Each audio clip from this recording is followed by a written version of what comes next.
एक बार ठाकुर जी श्यामा सखी बन करके गए।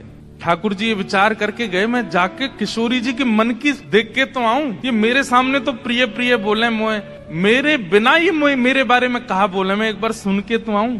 नीचे लहंगा पहनो है, ऊपर चुनरी पहनी, बिल्कुल यहाँ तक पूरी चुनरी लगा ली है, हाथन में बढ़िया चूड़ी पहनी है, कानन में कुंडल पहने हैं, क्षुद्र घंटे का यशोदा मैया ने पहनाई, वहां में छोटी छोटी घंटी लग रही है, वह कौंधनी बना करके कमर में पहनी है, पामन में पाजेब पहनी। ठाकुर जी गए श्यामा सखी बन करके किशोरी जी के पास, बरसाने में प्रवेश कियो। सबरी गोपी के आहा कैसी मनोहर चाल है, नेक सी गोपी कैसी मटक मटक के चल रही है। अरे सखी तू कौन की लाली है? ठाकुर जी तेज तो हैं बोलवे में, जो पूछे तू कौन की लाली, बोले तेरी हूँ भूल गई। अरे बड़ी चपड़ चपड़ बोला है। पहुंच गए ठाकुर जी बरसाने। बरसाने में द्वार पर जाकर के सखीन से बोले मुझ को भीतर जान दो। सखी बोली कौन हो तुम? बोली मैं श्यामा सखी हूँ। कहाँ ते आई हो? बोले पास के गांव नंदगाम ते आई हूँ और मुझ किशोरी जी ते बहुत जरूरी बात करनी है, मुझको मिलवाओ। सखीन ने बोली भानु बाबा के पास जाओ, शिकायत आदि करनी है, कोई न्याय चाहिए तो वहां जाओ, ये किशोरी जी के पास आवे के लिए नहीं है। और नहीं हम तो किशोरी जी से ही बात करेंगी, ऐसी बात है कि मैं वृषभानु जी से ना कह सकूं। सकीन ने जाकर के भीतर किशोरी जी से कही, हे लाडली जो, बाहर एक गोपी ठाड़ी है और यूं कह रही है कि वह को आपसे ही बात करनी है और आपसे बात करके कछु न्याय करानो है। किशोरी जी बोली अच्छा बुलाओ भीतर। द्वार खुले, ठाकुर जी बढ़िया चुनरी पहन करके, ये गजगामिनी सी चाल, एक तो चाल ही ठाकुर जी की टेढ़ी मेढ़ी, ऊपर से सखी बन करके और ज्यादा बनावटी चल रहे हैं तो इतने प्यारे लग रहे हैं। किशोरी जी सिंहासन पर विराज रही हैं और श्याम सुंदर भीतर आ रहे हैं। जैसे ही द्वार से भीतर आनो भयो, किशोरी जी तो कहें अरे सखी या की चाल तो देख कितनी बढ़िया है। ललिता विशाखा बोली हाँ चाल तो बढ़िया है। अरे देखियो या की कमर कैसी सुंदर लग रही है। ललिता विशाखा बोली श्री जी आपको पहली बार कोई सखी पर मोहित रहते हुए देखो हमने, आप तो सदा प्रियतम श्री श्याम सुंदर पे ही मोहित रहे में, लेकिन आज पहली बार। अरे पतो ना या की चाल ढाल और जो जो अंग या के दिखाई दे रहे हैं, ऐसे घूंघट पकड़ी चल रही है, यहाँ से भुजा दिख रही है, नेक नेक थोड़ा उदर भी दिखाई दे रहा है, थोड़े थोड़े चरण भी दिखाई दे रहे हैं, जो जो अंग मुंह को दिख रहे हैं ना इतने प्रिय लग रहे हैं कि मैंने ऐसी प्रिय स्वरूप तो पहले देखो नहीं है। और किशोरी जी कहने ललिता तू मेरी एक बात सुन। बोल कहा ये जो भी बात करे वो सुन लेंगे, फिर वाक्य बाद याकू अपने सखी समाज में ले लियो। मुख बड़ी भारी है, अभी याकू मुख नहीं दिखो, मुख मैं तभी यहाँ पे मोहित है गई हूँ। विशाखा जी बोली नहीं रुक जाओ, आन तो दो, बात तो होने दो। किशोरी जी आज जैसे ठाकुर जी को देख के हो जाती है वैसी हो गई है, एक सखी को देख। स्वयं पर भरोसा नहीं हो रहा है किशोरी जी को कि मैं ऐसी क्यों है रही हूँ। ठाकुर जी आके सामने खड़े है गए, उन्हें एक बनावटी सी आवाज भी बना ली ठाकुर जी ने। किशोरी जी बोली कहो सखी कहा नाम है तुम्हारो? अजी मेरो नाम तो श्यामा सखी है। स्वर सुनते ही किशोरी जी के नेत्र बंद है गए। ललिता जी को हाथ पकड़ के कहें मुकु कहा हेरो है, या की चाल या के रूप रंग सब देख करके तुम या के स्वर में भी कछु आकर्षण है। ललिता जी बोली श्यामाजू ऐसे ना करो करें, अरे वो सखी है वहां पे आप मोहित का को बोले ना पतो ना या मैं तुम्हें ना लग रहा आकर्षण, बोलना हमें तो ना लग रहा। किशोरी जी कह रही है अरे मैं अपने आपे तो बाहर जा रही हूँ, ये सखी कैसी है या की स्वर कितने सुंदर। ठाकुर जी खड़े खड़े बोले अरे श्यामाजू मुँह को इतनी देर है गई खड़े खड़े, आप मेरो न्याय करोगी कि नहीं करोगी? किशोरी जी बोले अरे मैं तो ऐसे बहल गई, बताओ कहा बात है। बोले मैं आपसे आज न्याय की याचना करवे आई हूँ। मैं रहूं नंदगाम में और नंदगाम में नंद बाबा के महल की बिल्कुल समीप ही मेरो घर है। तो विशाखा जी बोली तो नंद बाबा के पास जाती न्याय लेवे, तुम बरसाने का को आई हो? बोले वहां नहीं मिलेगा, यही मारे तो यहाँ आई हूँ। और बात इतनी गंभीर है कि मैं वृषभानु बाबा ते ना कह सकूं, आप तो ही कहूंगी। किशोरी जी बोली कहो। श्यामा सखी रोने लगी ठाकुर जी रोने लगे, आंसू ने पहुंचने लगे। अरे मैं कहाँ बताऊं, कैसे मोहते कहूं, मुझ को तो लज्जा आ रही है बतावे में। श्री जी बोली ऐसे मत करो, बताओ बताओ कहा बात है। बोले कल परसों में दही बेकवे के कायजे जाई रही, इतने में मार्ग में श्याम सुंदर आए गए। किशोरी जी थोड़ी सहम गई, श्याम सुंदर? हाँ। अरे तुमने उनको बड़ी प्रशंसा सुनी है, उनकी बड़ी महिमा सुनी है, पर तुम उनके अंदर की ना जानो, वे बड़े छलिया हैं, बड़े कपटी हैं। किशोरी जी बोली कहा कियो श्याम सुंदर ने? मैं तो मटकी भर के जाए रही बेकवे के काजे, मार्ग में मिल गयो, रोक लियो मेरो मार्ग। और मार्ग रोक के बोले मुझको कर दो। कर माने टैक्स दो, जैसे टोल गेट लगे रहते ऐसे ठाकुर जी ने जगह जगह ब्रज में नाकाबंदी लगा रखी है अपनी जबरदस्ती की। और जैसे इनको पता चले कि कोई सखी मथुरा को जा रही है तो वही मार्ग पर चले जाएं और जाए करके सब सखान के संग बैठ जाएं और आवे वाली सकीन तक कहें हमें कर दे के जाओ, जे मार्ग हमारे परदादा ने बनवायो है। ये मार्ग हतो ना हो, हमारे दादा परदादा ने ये मार्ग बनवायो, ये हमारे यहाँ मार्ग को कर लेने को अधिकार हमारो, कर दो। गोपी के कहा कर चाहिए, बोले मटकी सब नीचे धर दो, हमारो जितनो मन होगो हम ले लेंगे, बच्ची कुचे तुम मथुरा ले जाइयो, ये करे।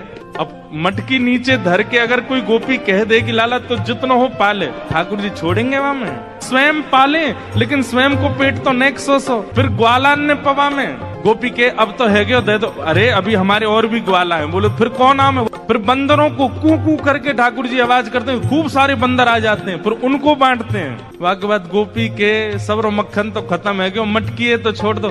ठाकुर जी बोले मजो नहीं आयो, जब तक यहाँ मटकी की आवाज नहीं आवेगी फिर डंडा तो वह मटकी है फोड़े। फिर कहें गोपी मक्खन तेरो बासो हो नेक्सस, दोबारा लेके आइयो।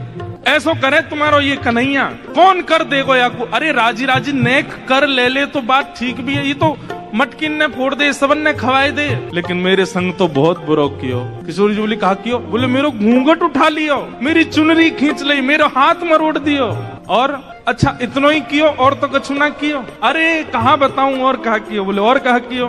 मैं तो चाहूं भी ना हूं कि वो मेरे पकड़ में आवे, क्यों बिना पकड़ के इतना उधम मचावे, पकड़ लूंगी तो जन कहा करेगो।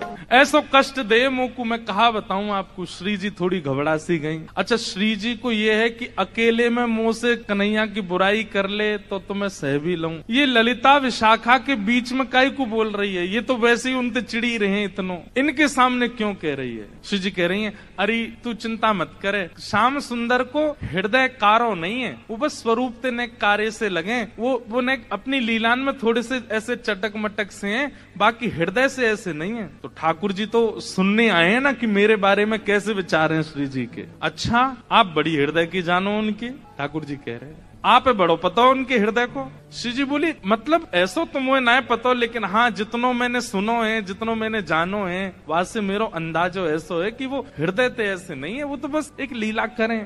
ठाकुर जी बोले अरे श्यामाजू तुम कहा जानो, जाको रंग कारो होवे ना, जो भीतर ते अत्यंत कारो है जाए वाको रंग भी कारो है जाए। अब तो ठाकुर जी ऐसी ऐसी बुराई करने लगे अपनी ही कि श्री जी को न क्रोध आवे, और फिर इनके हृदय के भाव सुनू मैं। जाको हृदय बड़ो कारो रे ना, वाको रंग भी कारो है जाए। ये श्याम सुंदर केवल लीला नहीं करे, ये हृदय तो ही ऐसे हैं। मुझे तो ऐसा लगे जैसे जैसे आपने भौरो देखो है ना, श्री जी वो एक पुष्प पे बैठे है, वाको रस ले, फिर दूसरे पुष्प पे चलो जाए, वाको रस ले, और देखो भौरो भी कारो रे और एक कन्हैया भी कारो। जे एक को कभी नहीं रह सके, ये तो सबको है। कमर भी टेढ़ी, चाल भी टेढ़ी, मुख भी टेढ़ी, और मुझे तो ऐसा लगे यशोदा मैया गोरी, नंद बाबा गोरे जी, इनको छोरा ना है जी कहीं और ते आयो है। ठाकुर जी बड़ी बड़ी बुराई करने लगे अपनी ही किशोरी जी के सामने। थोड़ी देर तो किशोरी जी सुनती रही, और थोड़ी देर बाद किशोरी जी को क्रोध आया, अपने स्थान पे खड़ी है गई। बोले ए श्यामा सखी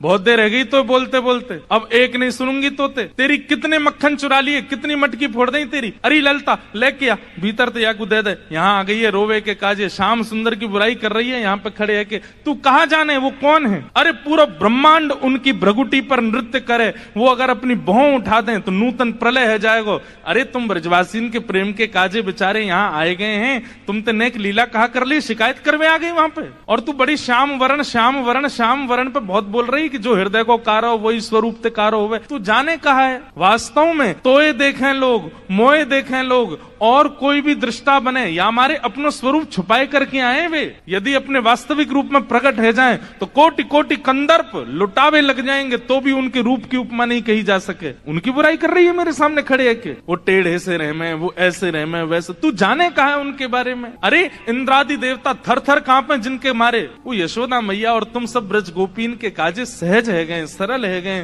प्रेम के अधीन है करके सब लीला कर रहे हैं, और उनकी शिकायत कर भी आ गई है मेरे सामने। ठाकुर जी सुन के बड़े खुश है रहे मनी मन। जैसे श्री जी ने शांत है जाए, ठाकुर जी फिर एक कोई बात बोल दे, फिर श्री जी बिल्कुल मत बोलियो, एक शब्द नहीं सुनूंगी श्याम सुंदर के लिए। ये पूरा ब्रह्मांड उनका स्वरूप है, उनके रोम में कोटि कोटि ब्रह्मांड लुढ़कते हैं। इस ब्रह्मांड पर कृपा करके, इस भूमि पर कृपा करके वो जन्म लेकर के नंद यशोदा के यहाँ आ गए, और तुम उनके महत्व को नहीं समझ रही हो। हो? अरे कोई ऊंची पदवी पर बैठो भयो, जब प्रेम के अधीन है जाए तो वो अपनी पदवी छोड़ करके कई बार आपके संग बैठ के पान लगे, आपकी थाली में बैठ के भोजन करने लगे। कोई आपकी थाली में भोजन कर रहा या को मतलब वो आपसे प्रेम बहुत करे। अरे सखी तू जाने ना है श्याम सुंदर को, तो साक्षात परमात्मा है वो। यदि तुम्हारे संग ये लीला कर रहे हैं तो अपने भाग्य मनाओ, अपने सौभाग्य मनाओ। उनकी रूप कांति को मैं कहा वर्णन करूं, कोटि कोटि किशोरी जी वार दई जाएं तो भी श्याम सुंदर की रूप की महिमा ना कही जा सके। मेरे सामने एक शब्द नहीं बोली उनके बारे में। श्यामा सखी बोली, पहले तो मैंने संदेह में सुनी कि किशोरी जी को और हमारे नंद के लाला को कछु प्रेम संबंध है, पर आज तो मुंह को ऐसा लग रहा वास्तव में हते। किशोरी जी बोली, नहीं नहीं ऐसी कोई बात नहीं है, ये तो सब तुमने ऐसी मन नहीं नहीं नहीं मुंह को तो लग रही है। आप इतनों कैसे जानो वाक्य बारे में, इतनों कैसे मानो वाक्य बारे में? किशोरी जी एक बात बताऊं? बोले हाँ। बोले मैं अकेली नहीं हूँ शिकायत करवे वाली, ऐसी अनेक बैठी हैं। आपको ऐसा लग रहा है कि श्याम सुंदर तो केवल लीला कर रहे हैं, पर इस वक्त यही समय श्याम सुंदर कोई और सखी के संग भी ऐसी क्रिया कर रहे होंगे, वहां को मार्ग रोक रहे होंगे, वहां के हाथ पकड़ रहे होंगे, वहां की चुनरी उड़ा रहे होंगे, वहां की मटकी फोड़ होंगे, और नए विश्वास होवे तो आपको अगर बहुत प्रेम है तो आप श्याम सुंदर को पुकार के देख लो, यदि वो आ जाएं तो मैं मान जाऊंगी। आमेंगे ही नहीं। ठाकुर जी कह रहे हैं मैं तो सामने ही खड़ा हूं, मैं कैसे आऊंगा? किशोरी जी से कह रहे हैं ललिता विशाखा है भूल जाओ, बाकी सब बातें न भूल जाओ। आपको प्रेम है ना श्याम सुंदर से, मैं आपसे शर्त लगाए के कह रही हूं आप पुकारो, और यदि श्याम सुंदर आपके सामने आए गए तो जीवन भर आप दोनों की चाकरी करूंगी। ये श्यामा सखी को वचन है आपके लिए, बुलाए लो। किशोरी जी बोली, देख मोते मत बोले, मैं जानू, मुझको प्रबल विश्वास है कि श्याम सुंदर आ जाएंगे, मैं बस तेर लगाऊंगी और दौड़े दौड़े आमेंगे। श्यामा सखी बोली, आज है जाए ना, बुलाए के देख लो आ जाए कि नहीं। किशोरी जी तुरंत नेत्र बंद करके बैठी और जैसे ही अपने प्रियतम का स्मरण किया है, नेत्र बंद करके किशोरी जी स्मरण कर रही है श्याम सुंदर को, और जब कह रही है कि हे श्याम सुंदर मैं तो आपकी दासी हूँ, जबकि ये बात गलत है। ठाकुर जी दास मानते हैं अपने आप को किशोरी जी के चरणों का, लेकिन आज किशोरी जी ने वास्तव में तो बात यह है कि जैसे ही नेत्र बंद किए हैं किशोरी जी ने और स्मरण करना प्रारंभ किया, कहाँ है श्याम सुंदर, कहाँ है मेरे प्राणनाथ, कहाँ है मेरे जीवन धन। तो जैसे किशोरी जी ने नेत्र बंद करके स्मरण कियो तो किशोरी जी पूरे ब्रजमंडल में भ्रमण कर आई, लेकिन ठाकुर जी नहीं मिले। किशोरी जी बोली, हाँ श्याम सुंदर गए कहाँ, आज मेरे प्राणनाथ गए कहाँ? और ध्यान लगा करके देखो, श्याम सुंदर किसी गिरी कुंज में तो नहीं बैठे, कहीं यमुना तट पे तो नहीं बैठे, कहीं दूर तो नहीं चले गए, दिख क्यों नहीं रहे हैं? और तभी किशोरी जी को ढूंढते ढूंढते ढूंढते दिखाई दियो बरसानो भवन। किशोरी जी कह रही है बरसानो भवन क्यों दिख रहा है? तभी किशोरी जी को दिखाई दियो अपनो ही निकुंज, ये मेरो निकुंज काई को दिखाई दे रहा है। अरे कहीं ऐसा तो नहीं श्याम सुंदर यहीं कहीं छुप करके बैठे हैं?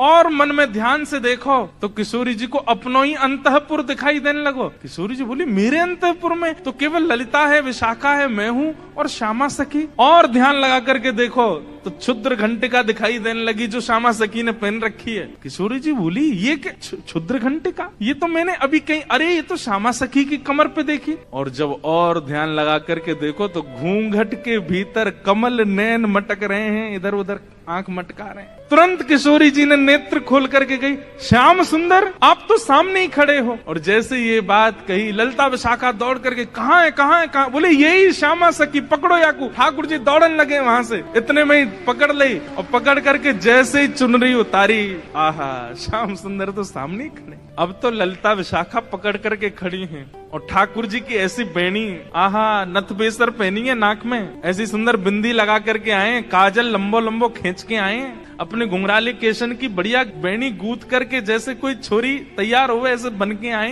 किशोरी जी बोली, पकड़ के रखो अब इनको, ने रज रज के देख तो लूं आज हैं, सामने आए के श्यामा सखी बन के अपनी बुराई कर रहे हो मुझे। अरे श्यामाजू मैं तो आपके हृदय की जान में आयो कि आप मेरे बारे में कैसी विचारधारा रखो, मेरे बारे में आपके हृदय में कैसे भाव है। किशोरी जी बोली, तो कहा सुनो आपने कैसे भाव है? बोले मुंह को ऐसा लगो करतो कि मुंह से ज्यादा प्रेम कोई ना कर सके या संसार में, पर हे श्यामाजू आज आपके प्रेम के भाव पर तो मैं भी बिक गयो। आपको प्रेम तो अटूट है। अरे आप तो ऐसी हैं कि आप बैठी कहीं भी हो लेकिन आपके चिंतन में सदा मैं विराजमान रहूं। मैं कहाँ जाऊं, कहाँ करूं, कहाँ खाऊं, कहाँ पीऊं, कैसे आऊं, आपको सब पता है। किशोरी जी ने कही, आज एक काम करो। बोले कहा, द्वार सब बंद कर दो, चटकनी लगा दो, आज जान नहीं देंगे इनको, आज यहीं बैठाओ, बड़ी श्यामा सखी बन के आई हो, इधर आओ। ठाकुर जी बोले अरे श्यामा जी मैं आपके चरणन को पूजूं, आपसे हाथ जोड़ रहा हूँ, मुझको छोड़ दो। बोले ना, आज तो याकू नई दुल्हन बना के यशोदा के पास ले चलेंगे और यशोदा जी से कहेंगे देखो हमारे गांव की एक नई दुल्हन आई है, अभी अभी ब्याह भयो, याकू आशीर्वाद दे दो। और जब यशोदा मैया अपने ही लाला को चिर सौभाग्यवती जब आशीर्वाद देंगे तब आवेगो आनंद। किशोरी जी आपसे हाथ जोड़ूं, पाम परूं, ऐसा मत करियो। यशोदा मैया के आगे नाक कट जाएगी मेरी, ऐसे छोरी बनो डोलूं,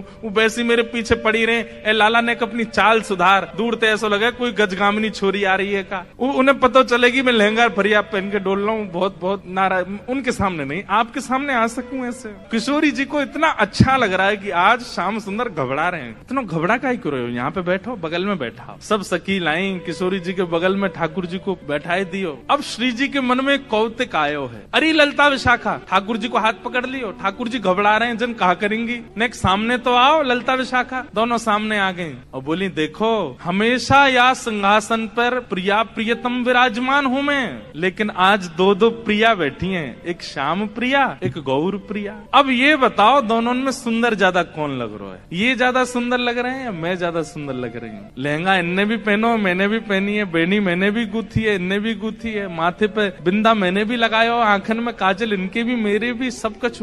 अब तुम दोनों बताओ हम दोनों में सुंदर ज्यादा कौन लग रहा हो? श्याम सुंदर ऐसे रो मत, मुस्कुराओ, कछु कर थोड़ी नहीं हूं मैं। ठाकुर जी मुस्कुराने लगे, अरे ललता बताए दे आज सुंदर कौन है। ललता विशाखा अंदर ही अंदर रो रही हैं और अंदर ही अंदर, क्योंकि किशोरी जी ने ये क्रम शुरू किया तो किशोरी जी को कम देख रही है, ठाकुर जी को ज्यादा देख रही है, क्योंकि किशोरी जी नहीं तो ये खेल शुरू करवाया। बताओ दोनों में सुंदर कौन? उनसे क्या कहें, ठाकुर जी को देखती हैं और देखते देखते देखते अश्रु भराते हैं नेत्रों में। बोले आप ही बताओ ना क्या करें, दोनों ही समान लग रहे हो हमको, दोनों ही एक जैसे लग रहे हो, दोनों में ये न्याय करना बड़ा मुश्किल है। ठाकुर जी आप ही कछु संकेत करो, क्या बताएं? जैसे ठाकुर जी ने देखी ललिता विशाखा बड़ी परेशान है गई है, तो पहले ठाकुर जी नेत्र बंद कर लिए और नेत्र बंद करके मानो ऐसे करके बैठ गए। बोले कि अगर तुमने इनको श्रेष्ठ बतायो तो फिर याद रखियो, तुम बच के दिखाइयो मोते। ललिता विशाखा सोच रही भाई जीनो तो हमें श्री जी के संग है, और श्री जी की अगर हम प्रशंसा कर देंगे तो ठाकुर जी नहीं छोड़े, ठाकुर जी की कर देंगे तो फिर श्री जी हो कहेंगे अच्छा जाओ नंदगाम में बोरिया बिस्तर लेके जाओ, वहीं रहो, यहाँ नहीं रहना। अंत में ठाकुर जी से कहने लगी, बोले बताओ तो क्या करना है? अंत में ठाकुर जी को दया आ गई, दया आके ठाकुर जी ने ऐसे इशारा किया, बोले इन्हीं की बताओ, बेसर इन्हीं की अच्छी है। बोले मेरी प्रशंसा कर दोगे मुझे सुख नहीं मिलेगा, इनकी प्रशंसा करोगे ये राजी भी आ जाएंगी, मुझे भी सुख मिले। और ललिता विशाखा बोली कछु नेक सरस, ये नहीं स्पष्ट बोला कि श्री जी की बेसर, श्री जी को श्रृंगार ज्यादा सुंदर है। क्या कह रही है? बोले हे नंद नंदन हमें क्षमा करियो, कछु नेक सरस लली की बेस, आपसे नेक ज्यादा नहीं, नेक सुंदर हमारी श्यामा जी लग रही। और ये बात कहते ही ठाकुर जी सिंहासन से नीचे आ गए कि अरे जय हो हमारी श्यामा जी की जय हो, हमारी लाडली जी की जय हो, हमारी वृषभानु दुलारी की जय हो। सब जय जयकार करने लगे। किशोरी जी बड़ी आनंदित है गई, लेकिन मनी मन सोचने लगी अरे ललता तेने गलत कियो, ठाकुर जी ज्यादा सुंदर लग रहे हैं। अब ललता जी बोले अब ये लो, ये अलग लड़ाई होगी, अब ये यूं लड़ेंगे कि तुमने मेरी काई को कह दी, तेने देखी ना, देख कैसी बेसर पहन के आए, देख कैसी भौं लग रही है, तेने गलती कर दी, मेरी प्रशंसा इन्हीं की करनी तो है, आप कह रही हो तो यही सुंदर। अच्छा तो या को मतलब तेने वास्तव में ना कही, अब इनके पक्ष में चली गई।